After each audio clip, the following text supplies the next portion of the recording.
Hello crafters, this is Kerri from Razor Sharp Crafts, and this project that I'm going to show you is my design team entry for Discount Paper Crafts. And I've been working on this for, oh gosh, a couple of weeks now. I was sick all last week though, so I didn't really craft because I'm just one, I don't really like to craft when I'm sick. So, but anyways, Discount Paper Crafts is an Etsy store, and this is their web address. And then I'll take you directly to the store, and I'll also put this down below in the description, so you can just easily click on it and go straight to their store. They have some like really awesome stuff. I recently placed an order from them, and I absolutely love everything I got. So when I saw their design team call come up, I just really wanted to enter because I would be very honored to be able to design for them.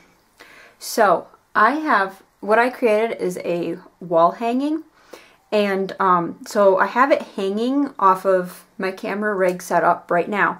So I'm going to take the camera down and I'm going to show you it hanging. After you see it hanging, I'll take it down and I'll put it down here on the desk and describe out all the elements. The only reason I'm going to do that is because I don't want the camera bouncing around while I'm trying to point stuff out. I want to be able to put the camera back stationary so that it's a nice sturdy picture and y'all can see it. Otherwise I'd just leave it hanging, but I don't really have anywhere that I can set my camera up to look at it hanging and have my camera stay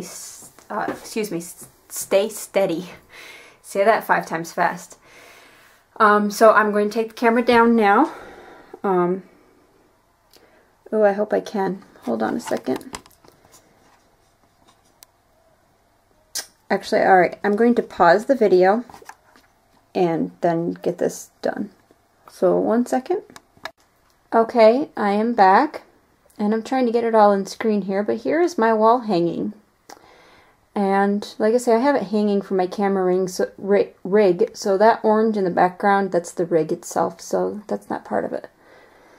Let's just kind of zoom in here. And like I say, I'm going to take this down, but it's just like while it's hanging, the little lantern actually dangles and the banner dangles, but when I lay it on my desk, everything falls back into the box, so I wanted to show it hanging. And I'm going to do some still photos as well to put in so that you can see everything well while it's hanging. So alright, so I'm going to take it down and I'm going to lay it on my desk so that we can go over everything I did. 1 second. Okay, so here we are, and I just have it laying on my desk. See what I mean? Like the banner is gone now, it just looks like a string across there. But this is going to be easier to show everything because my camera won't be bouncing with me moving. So let's zoom in. Oops, that's out. Now this was made with a 5.5 inch by 5.5 inch Tim Holtz alteration box. And I didn't even realize this. I bought these a long time ago, and I didn't realize it had a top and then the base and then the little boxes that go in it. So the top has this like acetate window, so that if you were to put it over top of the main box with all the little boxes, you could see into it. So I use that to my advantage. And I used G45 Steampunk spells for the paper line for everything. And I took a piece of the paper and I actually, let's see here, I Mod Podged it on the back to the frame of it. There's where the power pack is for the lantern. It's all hidden back in there. So then, and then I used glossy accents to adhere down the acetate. But in between there, I used a Tim Holtz die and cut a little bat out, and then I used some Inca Gold to give it that that shine that it's got Let me see if I can, whoops, wrong way again. It's called hematite is the color, the Inca Gold. So, and then this is a wood embellishment that I had from, I bought it off a friend. It's from a company that's closed down. So I'm not gonna, there's no, I can't tell the company that it's from because they're no longer in business. So, and then I just colored it using some gesso and some Inca Golds. I used like some orange Inca Gold around the moon to give it that little glow. And then the wolf I painted with gray gesso. And then I used some of my Faber-Castell, what are they? The Artist Pens Big Brushes to just kind of give the wolf some other colors to him. It was kind of hard to try to figure out how to paint that wolf because their colors are always so mixed. So then here in the corner, these are some Prima flowers. I don't think they were any special brand. They were just ones that I had in my stash. And then around the outside here, let me see. Yeah, you can kind of see it in there. That's some Webster's Pages rosette trim. Oops, wrong way. And then up here in the corner, I used, it's one of the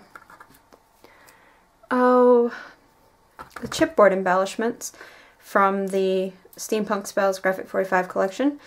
And then just some black seam ribbon that I had all crinkled up and all that.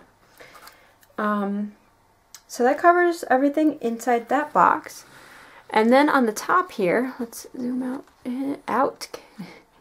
Oh, I'm sorry. Around the outside, I have some, it's hard to see. It kind of blends in, but there's some Tim Holtz black tinsel ribbon. And then I was trying, see, I don't have the battery pack adhered down just yet. There we go. So I wanted to hide the battery pack. And my husband was like, oh, just put it in one of the boxes and put something in front of it. But I wanted easy access to be able to change the batteries. So I just cut a piece of chipboard. It's a little bit shorter than the edges of this box, which this box was like, from edge to edge, I believe was 5 3/4. And this is probably maybe like 5 1/2. And then I painted it with black gesso, which took away the chipboard look and gave it like more of a finished type look, I thought anyways. And then I just used one of the stickers from the Steampunk Spells collection. And then I used some of the autumn colored tinsel, and this is the orange from that collection. So, and then I just adhered it down using some hot glue and just kind of held it until it was definitely staying. So that's how I did that. And then, like I've already showed you, the battery pack is in behind there. And I'm just going to use some tape to hold it down. I just didn't because I want to figure out where I'm going to hang it first. So I had it unplugged and just set off to the side. But I wanted to get my video done to get my entry in. So now I took all of the configuration boxes and just put them around the edges. So let's go to this one. Again, this is I used the 8x8 pack of the Steampunk Spells from Graphic 45. So I just lined this box with the paper. And then I made a little witch's hat, which you can kind of see in there. And then I just put some jute around it to kind of make it stand out more, because it kind of just looked like a black cone on a circle. I wanted it to look like a hat. And then I made a witch's broom, which I just took some, let's see, what's this called? It's like raffia. And it just, to me, from growing up on a farm, to me it looks like straw. And I just took some of it and I stuck a little, these are actually wooden skewers that I found at our grocery store. So just barbecue skewers, and they're wood. And I just cut one kind of short, and I used the Tim Holtz walnut stain distress paint, and painted that. And then what I did was I stuck it into the raffia and I held it as tight as I could, and then I wrapped some, that's actually baker's twine, yellow baker's twine. You can kind of see there with the yellow. I just wrapped it around it real tight and tied it off, and then I put some glossy accents across the top of it to hold all of the little pieces in place, and then just sat it upright until it was dry. So that covers that box. Now we'll move in. This was the base box of the set, and as you could see when it was hanging, I created a banner using the banners from the collection. So there, and it's gonna fall back down in. So I just wanted to show you. And it's just connected with some baker's twine, and then I put it down on the ends here. And then this is the Tim Holtz lantern, and it's powered by a battery pack, as you've already seen. And so I just hung it. I drilled a hole through the top of the box, and it was really hard because you actually have to drill a pretty good size hole, because I'm not going to be able to show you, but the plug on it that you have to put through the hole is like that wide. It's like a 1/2 inch wide at least. So you can't just drill a small hole that's big enough for the wire. Unless you want to cut the wire and reattach it and then wrap some electrical tape around it. But I didn't want to get that in depth. So you actually got to cut a pretty big hole to get that plug out so that you can plug it into the battery pack. So, but I did, and then I just covered it up with a sticker on the inside. Which you can't even see unless you're looking up into it, but I just used a chipboard sticker to more like to block out the hole and to hold the cord where I wanted it, because with that big of a hole, the cord was able to move around, so the lantern was able to move around. So then this is another wooden embellishment, and on this one I used copper, Inca gold, and I believe was the cobalt blue was the other. Yep, had to check. I used cobalt blue for the wings. But to me, that was steampunky. And then, like with the Inca gold, if you've never used it, like once you rub it on, if you take a paper towel and buff it, kind of like you would rub and buff, and you just really buff it, it gives it a nice shine and it brings out all the lines. See, let's zoom in on this a little bit. See, you can still see all the lines and the detail in the work of the wood. So then over here, this is one of the chipboard pieces again with some black seam binding through the little hole in the top, and a Prima flower down here.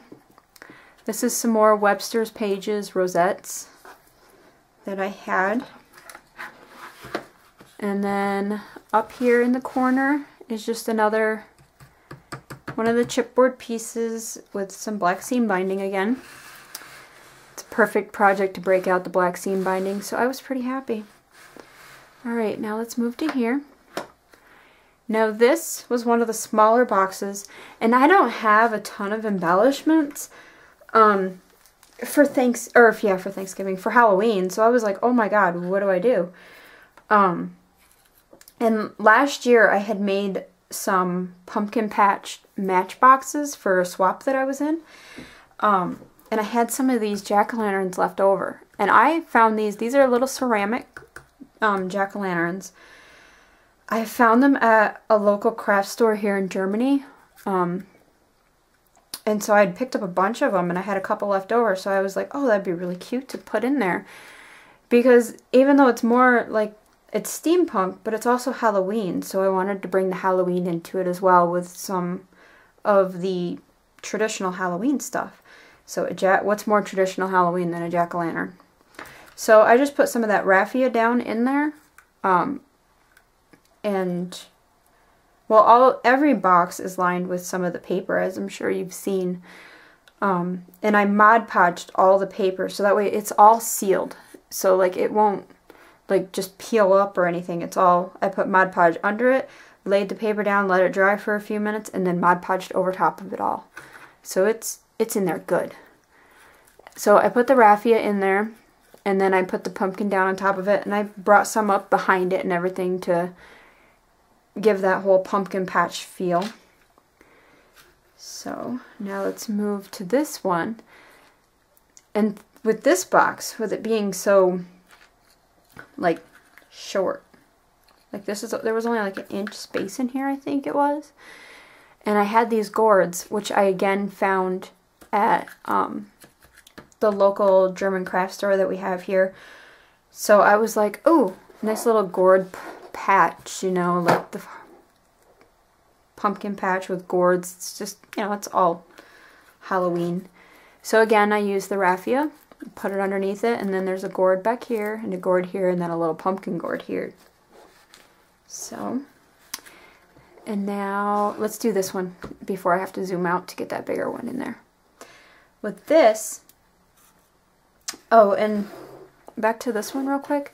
This one's lined with the same autumn Tim Holtz tinsel, but this is like the browner color one, and this one down here had the orange on it again. The only one I didn't use from that pack was the purple, because it didn't really go with what I had going on. But I used the black tinsel, which is this whole separate pack in its own, and then out of the autumn pack I used the brown and the brown and orange. So with this box, another one of the chipboard pieces, in this, you can't see it so well down here because I kind of blocked it, but this I took some seam binding and I tied it in the hole, and I just wrapped it around to the back, and then from this one was from the hole wrapped around to the back that way.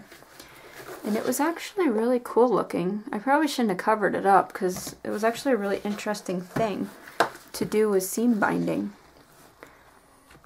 So you can kind of see it behind that gear. But it would have looked empty if I didn't put anything else in there.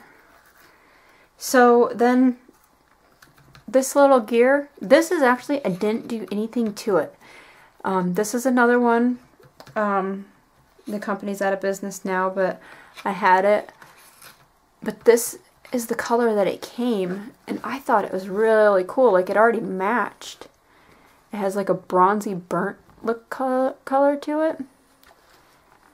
So I just left it alone. And then, whoops. Another one, but this one I used the copper Inca Gold on again. Put it on, and I just used my finger. I put it on, and then I just buff it with a paper towel. And so I put those in like that. And now let's just back up a little bit. There we go. This right here is actually a piece I fussy cut out of one of the papers because I just love that double toil and trouble, fire burn and cauldron bubble. I just think it's so cute. It's like so Halloween. Halloween is one of my favorite holidays. I love crafting for it because I love all of the colors. I think it's awesome. So, I fussy cut that out and got it in there to where it was sitting nice, and used some glossy accents to hold it in there. And then this skeleton head is actually black Yudi. And I have a mold that's a couple different skeleton heads and crossbones and stuff. And so I just melted the black Yudi and I poured it into the mold and let it dry and popped it out. And then I just used some orange Inca Gold on it to bring out the ridges and everything in the skull. And try to do it where you see I can't keep my light. Let me just zoom in on it with the camera. That'll be, whoops, that's out. There. So I just used some gold, or orange, I mean, Inca Gold to bring it out. And then I just, I used it around the base of it too so that it wouldn't blend in with the black paper in the background. And then this is one of the banners. Yeah, one of the banner pieces. And all I did was I used, what is it? The We Are Memory Keepers 1/8 of an inch corner chomper. And I chomped that corner off to round it because these box corners actually have more of a roundness than a point to them. And that gave it actually the perfect roundness to just tuck right into that corner. And then again the orange tinsel ribbon around that one. So let's back this up. Get it all in frame there. Wow, it's big. So yeah, that's my project that I created for the design team. And I just, oh, and it's just hung with a piece of ribbon. I gotta tape that down so that way it doesn't flop around. It just hangs with a piece of ribbon. And I just got the ribbon at my local craft store that we have on base over here. And the boxes, what I did with them, I black gessoed them all. And I was going to use some paper like around the outsides or maybe a stencil or something. But I actually really liked the look that the black gesso gave it. Like, I didn't realize how awesome looking that black gesso was. I would prefer it over paint over a black paint any day of the week. So I just gessoed them all with the black gesso, and it's just the Rob Ross black gesso. And then to glue them together, I used the E6000, and what I did was I marked off like what parts were going to be touching. And then like in the center, I like really put on the E6000, but then around the outside of where the parts that would be touching, like on the side of it, like around the edge of where this box is, on the part that would touch in here, I went around the E6000 with hot glue. So that way I didn't have to wait for the E6000 to dry before having to let go of it. Like as soon as the hot glue was dry, I could let go of it and it wouldn't move. But then I still have that permanent bond of the E6000 because now that it's dry, this is not going to come apart.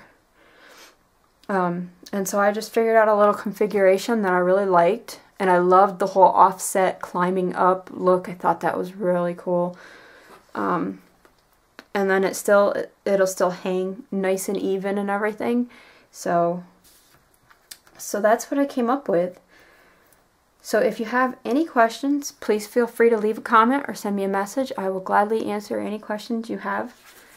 And please check out the Discount Paper Craft store.